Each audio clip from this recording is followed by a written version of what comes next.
صاحبان اور میرے عزیز دوستو اساتذہ کرام، آج کے اس سالانہ مسابقہ کے اندر جس موضوع پر میں روشنی ڈالنا چاہتا ہوں، میرا موضوع یہ ہے نوجوان تباہی کے دہانے پر۔ اگر اس عنوان کو بدل دیا جائے اور یوں کہا جائے معاشرہ تباہی کے دہانے پر، سماج تباہی کے دہانے پر، تو عنوان بدل جائے گا، مگر معاشرہ اگر آج تباہی کے دہانے پر ہے، معاشرے سے اگر آج اچھائیاں ختم ہو رہی ہیں، معاشرے میں اگر آج اچھائیاں ختم ہو رہی ہیں، سماج میں اگر آج برائیاں فروغ پا رہی ہے، تو بہت بڑا کردار اور بہت بڑا رول میرے پیارے بھائی، اس میں میرے نوجوان ساتھیوں کا ہے۔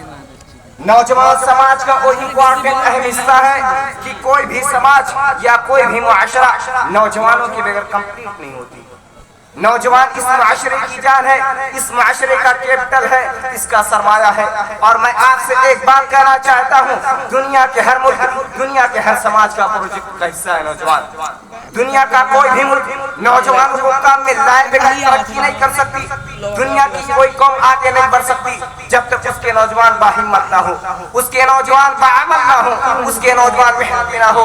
اور دنیا کی جس قوم کے نوجوان بیکار ہو جائے، جس قوم کے نوجوان نشے کے عادی ہو جائے، جس قوم کے نوجوان بیکار اور بے مطلب ہو جائے، وہ قوم سوائے حرکت سے مٹ جایا کرتی ہے۔ میرے عزیز ساتھیوں، اسلام نے اس دنیا کے اندر ایک صالح معاشرے کی تشکیل کا پروجیکٹ رکھا ہے۔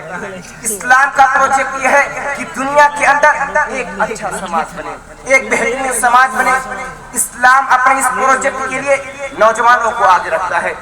ہمارے پیارے نبی جناب محمد مصطفیٰ صلی اللہ علیہ وسلم کے صحابہ کرام کے جب ہم نام پڑھتے ہیں، آپ کی جب ہم سیرت پڑھتے ہیں، تو آپ صلی اللہ علیہ وسلم کے صحابہ کرام میں جو چوٹی کے صحابہ کرام ہیں، جنہوں نے اسلام کی جڑوں کو پانی دیا ہے، جنہوں نے اسلام کی بنیاد کو مضبوط کیا ہے، ان میں میجورٹی نوجوان صحابہ کرام کی نظر آتی ہے۔ حضرت ابوبکر اسلام قبول کرتے ہیں، عمر کتنی؟ 38 سال۔ حضرت عمر فاروق اسلام قبول کرتے ہیں، عمر کتنی؟ 30 سال۔ حضرت علی نوجوان، حضرت عبداللہ بن مسعود نوجوان، حضرت ارقم بن ابی ارقم، یہ نوجوان، یہ پوری ٹیم ہے محمد صلی اللہ علیہ وسلم کی، یہ نوجوانوں کی ٹیم ہے۔ میرے نوجوان ساتھیوں، افسوس اس بات کا ہے، ملال اس بات کا ہے، دکھ اس بات کا ہے کہ آپ کو اپنی اہمیت کا اندازہ ہی نہیں، آپ کو اپنی ویلو پتہ نہیں۔ آج اس معاشرے کو تباہ کرنے والی، اس معاشرے کو خراب کرنے والی طاقتوں کے ٹارگیٹ آپ ہیں، اور افسوس آپ کو پتہ نہیں کہ آپ ٹارگیٹ پر ہیں۔ علامہ اقبال کہتے ہیں، وائے ناکامی متائے کارواں جاتا رہا، وائے ناکامی متائے کارواں جاتا رہا، کارواں کے دل سے احساس جاں جاتا رہا۔ قافلہ لٹ رہا ہے اور قافلے کو پتہ نہیں کہ ہم لٹ رہے ہیں۔ یہ افسوس کی بات ہے، آج ہمارا نوجوان ٹارگیٹ پر ہے، اسے خراب کرنے کی، اسے تباہ کرنے کی، اسے بگاڑنے کی کوششیں ہو رہی ہیں، اسے پتہ ہی نہیں، اسے احساس ہی نہیں۔ اللہ تبارک و تعالی قرآن مجید میں ایک واقعہ بیان کرتا ہے۔ حضرت موسیٰ علیہ السلام جب نبی بن کر، رسول بن کر اپنی قوم کے سامنے آئے، قرآن کہتا ہے فَمَا آمَنَ لِمُوسَىٰ إِلَّا ذُرِّيَّةٌ مِّنْ قَوْمِهِ۔ موسیٰ علیہ السلام کے اوپر ان کی قوم کے چند لوگ ایمان لائے۔ وہ کون لوگ تھے؟ قرآن کہتا ہے ذُرِّيَّةٌ مِّنْ قَوْمِهِ، وہ نوجوان تھے، نئی نسل تھی، بوڑھے لوگ ایمان نہیں لائے، عمر دراز لوگ ایمان نہیں لائے۔ موسیٰ کی دعوت پر لبیک کہنے والے ان کی قوم میں نوجوان تھے۔ میرے عزیز ساتھیوں، آج جمعہ کا دن تھا، اگر اللہ رب العالمین نے آپ کو توفیق دی ہوگی، آپ نے سورہ کہف کی تلاوت کی ہوگی۔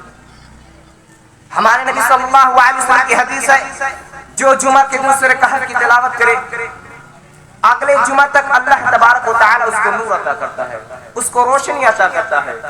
آپ سورہ کہف پڑھتے ہیں، اللہ تبارک و تعالی سورہ کہف کے اندر ایک واقعہ بیان کرتا ہے، ایک قصہ بیان کرتا ہے۔ اس واقعے کی ڈیٹیل میں مت جائیے، اس کی تفصیلات میں مت جائیے، قرآن کریم نے اس واقعے کو بیان کیا ہے، لیکن قرآن کریم ایک بات کو ہائی لائٹ کرتا ہے، إِنَّهُمْ فِتْيَةٌ آمَنُوا بِرَبِّهِمْ وَزِدْنَاهُمْ هُدًى۔ اللہ کے کچھ نوجوان بندے تھے جو اپنے رب کے اوپر ایمان لائے۔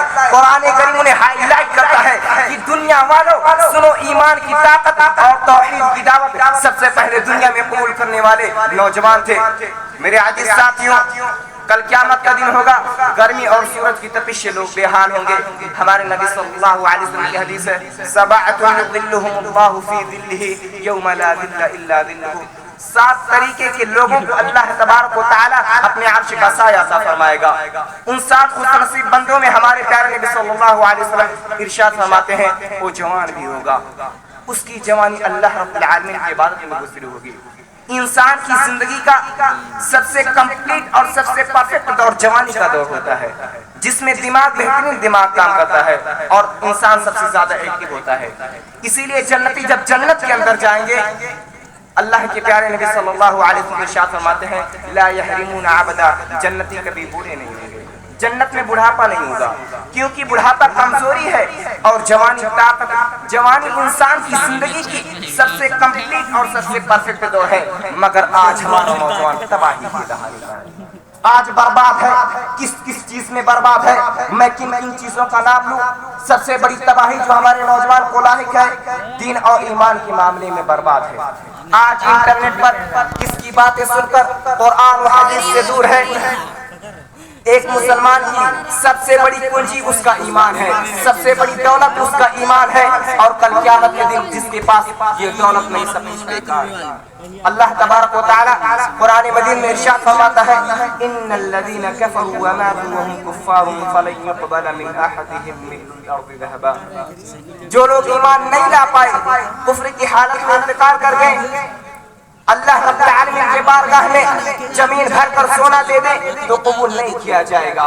ایمان کی اتنی بڑی دولت ہے کہ ہم زمین بھر کر سونا اللہ رب العالمین کے بارگاہ میں دے دیں تو اللہ رب العالمین کے عذاب سے نہیں بچ سکتے۔ اور آج اس ایمان کو ختم کرنے کی کوششیں ہو رہی ہے، اس ایمان کو تباہ کرنے کی کوششیں ہو رہی ہیں، اس ایمان کو دنیا سے مٹانے کی کوششیں ہو رہی ہیں۔ اور میں اپنے نوجوانوں کو ایک بات بتانا چاہتا ہوں، انٹرنیٹ پر، سوشل میڈیا پر، یوٹیوب پر دین کا نام لے کر، حق کا نام لے کر، قرآن و حدیث کا نام لے کر آپ کو قرآن و حدیث سے دور کیا جائے گا۔ یہ ہمارے نبی صلی اللہ علیہ وسلم کی پیشین گوئی ہے، اور آپ کو پہچاننا ہوگا کون قرآن و حدیث کی بات کر رہا ہے اور کون قرآن و حدیث کے نام پر ہمیں گمراہ کر رہا ہے۔ ہمارے پیارے نبی صلی اللہ علیہ وسلم ارشاد فرماتے ہیں آخری زمانے میں ایسے لوگ ہوں گے جو جوان ہوں گے اور بیوقوف ہوں گے، کم عقل ہوں گے، اچھی باتیں کریں گے لیکن وہ اسلام سے نکل جائیں گے۔ جیسے تیر شکاری کو آر پار کر کے نکل جاتا ہے، ویسے وہ اسلام سے نکل جائیں گے۔ میرے نوجوان ساتھیوں، آج ہمارا نوجوان ایسے لوگوں کا ٹارگیٹ ہے۔ دنیا کے اندر قرآن حدیث کا نام لینے والا ہر آدمی صحیح نہیں ہے۔ آج انٹرنیٹ پر شکیل بن حنیف کا فتنہ موجود ہے، انجینئر علی مرزا کا فتنہ موجود ہے، دل خون کے آنسو روتے ہیں۔ آج ہمارا نوجوان ایسے لوگوں کا ٹارگیٹ ہے۔ جیسے ہم اپنے نبی کو نبی مانتے ہیں ویسا ہمارا عقیدہ ہونا چاہیے، ہمارا ایمان ہونا چاہیے۔ ہمارے نبی آخری نبی ہے، آپ کے بعد دنیا کے اندر کوئی نبی آنے والا نہیں۔ ہمارے نبی خاتم النبیین ہیں، آپ کے بعد دنیا کے اندر کوئی نبی آنے والا نہیں۔ اور جو اپنے آپ کو نبی کہے وہ جھوٹا اور کذاب ہے۔ اگر اسلامی حکومت ہے تو اس کی سزائے موت ہے۔ علاج کیا ہے؟ ان علماء سے جو قرآن و حدیث کے جانکار ہیں، ان علماء سے رابطہ رکھو جو صحیح منہج پر ہے، ان علماء کے ساتھ چلو جو قرآن و حدیث کے جانکار ہے، صحیح منہج پر ہے۔ آج ہمارا نوجوان ٹارگیٹ پر ہے۔ ان علماء سے رابطہ رکھو جو قرآن و حدیث کے جانکار ہیں، قرآن کی حدیث کے بارے میں باتیں کرتے ہیں، قرآن و حدیث کے روشنی پر باتیں کرتے ہیں۔